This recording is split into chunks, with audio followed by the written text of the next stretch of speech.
poletje spraševali, a bo drugi val, kakšen bo, smo zdaj v njem. In če smo se mogli naučiti, poleg seveda praks, s katerimi se bolj ali manj strinjamo, iz prvega vala, kar veliko stvari, telefonski klic in potem se je vse skupaj začelo. Kaj je bilo s tem? No, hvala za vprašanje, lepo pozdravljeni tudi v mojem imenu. Ideja je vedno plod in rezultat skupinskega dela.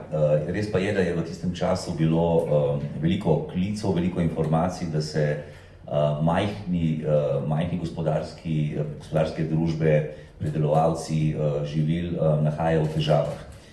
Mercator se je kar hitro odzval. Ja, absolutno.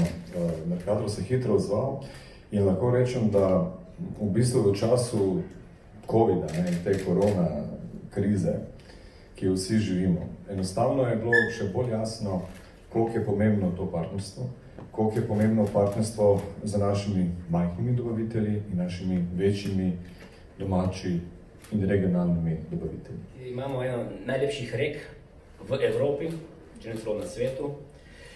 Naša ribogojnica Faronika se nahaja na sotočju Tolminke in Soče. Kar pomeni, da imamo lepe pogoje za delovanje, kakovostne, mlado podjetje, mikropodjetje, vendar po 13.3. vemo, da je dejansko trg padel.